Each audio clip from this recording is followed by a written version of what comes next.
Olá pessoal, tudo bem com vocês? Na aula de hoje a gente vai tratar um assunto de extrema importância para o mundo, nos ajuda a compreender a dinâmica do mundo. Globalização. Definição. Bom, quando perguntarem para vocês a definição de globalização, vocês devem pensar que tem várias definições, depende muito do estudioso, mas a palavra-chave para entender a globalização é a palavra integração. Uma integração a nível global. Ela pode ser entendida como disseminação de hábitos e culturas pelo mundo e também como a ampliação das relações de interdependência econômica, comercial e política entre os países. Ela é basicamente uma integração de mercados. A globalização tem 4 fases. A maioria dos estudiosos trabalha a partir das grandes navegações. Isso não significa que eu não tinha processo de globalização antes. A primeira fase, vem do século XV até a Revolução Industrial, é marcada basicamente pelas grandes navegações. Depois da segunda fase, eu vou ter um período de Revolução Industrial até o final da Segunda Guerra Mundial. A terceira fase eu tenho a partir da Guerra Fria, logo ao final da Segunda Guerra Mundial, até o ano de 1989. Por que o ano de 1989?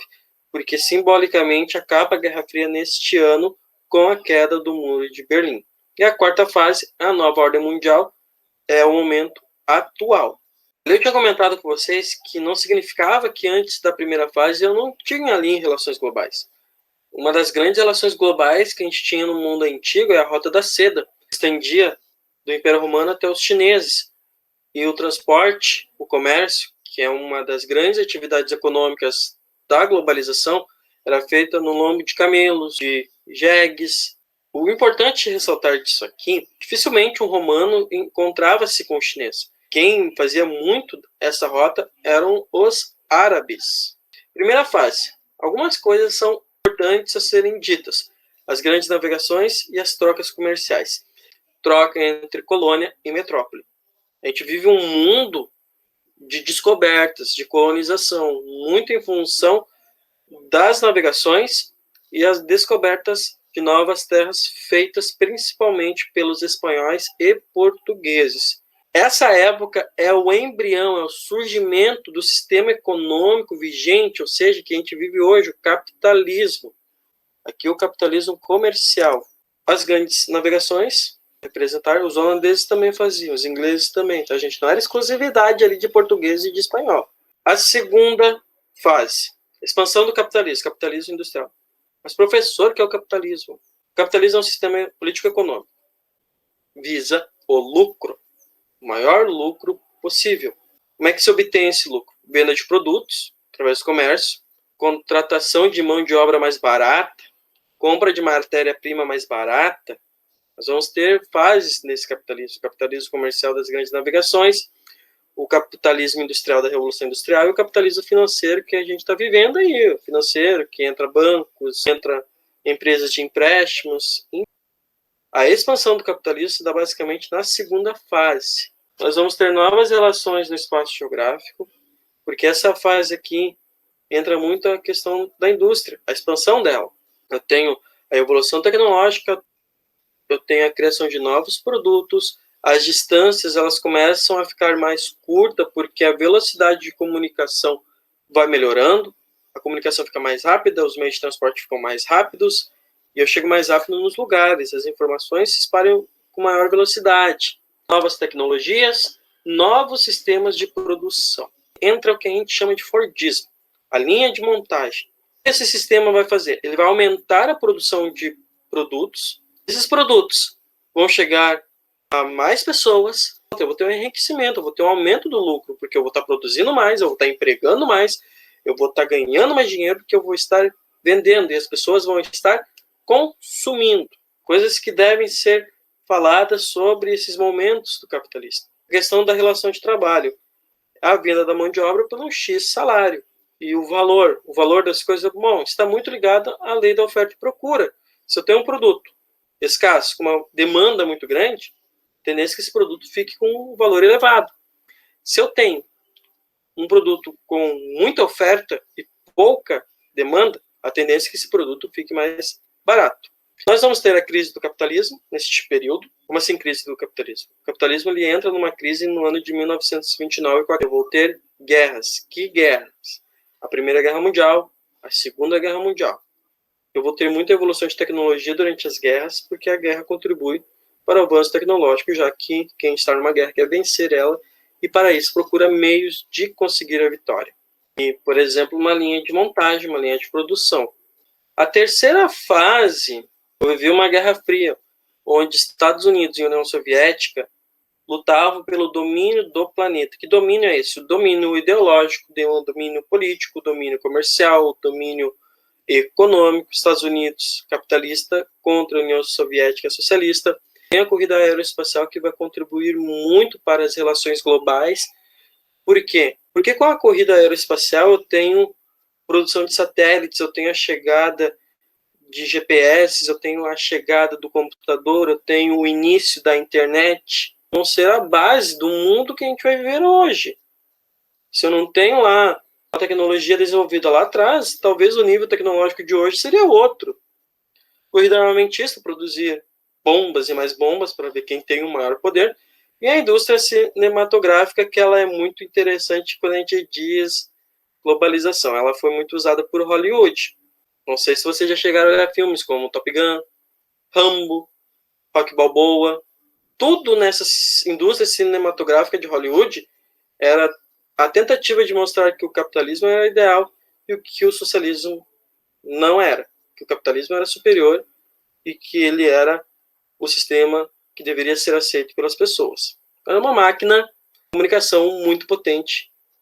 Uma guerra assim fria, tem esse nome frio porque os dois ali, ó, União Soviética e Estados Unidos, eles não chegaram a se degladiar um contra o outro, só de formas indiretas, em locais como Afeganistão, Vietnã, Coreia, mas o mundo viveu um constante medo de uma guerra mundial. A Terceira Guerra Mundial que devastaria o planeta porque ambos tinham muitas armas nucleares. Quarta fase do capitalismo, que é o momento atual, a expansão do capitalismo, bem como a sua consolidação como sistema econômico. E aqui a gente nota que a globalização ela é contraditória. Como assim contraditória? Acompanhe aqui comigo. Ao mesmo tempo que existem a integração econômica do dinheiro, talvez até política, não existe a famosa aldeia global, como a globalização às vezes diz, é aldeia global, o mundo é uma aldeia global. Que aldeia é essa? Porque fronteiras existem, então não pode entrar em um país sem autorização às vezes. Os mexicanos, será que eles podem entrar a hora que eles querem nos Estados Unidos? Que globalização é essa? De um lado, a integração, do outro lado, não te dou acesso ao meu país. Sendo que Estados Unidos e México, eles pertencem ao mesmo bloco econômico NAFTA. E eles têm relações econômicas bastante fortes. Globalização e mundialização. Enquanto a globalização é um processo de integração e interdependência entre países, governos, empresas e povos do mundo, estimulada pelo quê? Pelos fluxos internacionais de informações, hoje a internet, a globalização ela existe, ela é forte hoje, muito em virtude da internet. Em tempo real a comunicação age, a mercadoria, as pessoas, serviços e capitais. A mundialização é um processo de expansão das relações capitalistas. Vocês veem que a globalização ela vai tratar aqui basicamente do quê? Das relações econômicas, porém, são dos serviços, das informações, das pessoas. Enquanto a mundialização é só a questão capitalista, a questão econômica.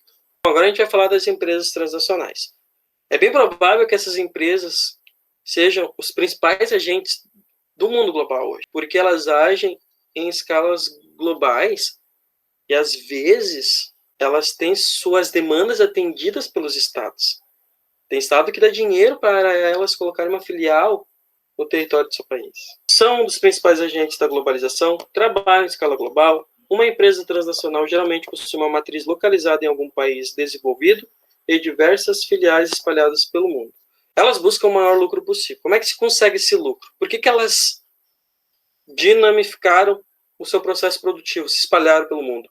Porque elas querem incentivos fiscais, elas procuram mão de obra barata, elas procuram matéria-prima barata, elas procuram um mercado consumidor, e assim elas vão tendo lucro. E aí, então elas. Já comeu Mac? Você já comeu Mac? Já usou o tênis da Nike? Já foi no Burger King? Já acessou o Google?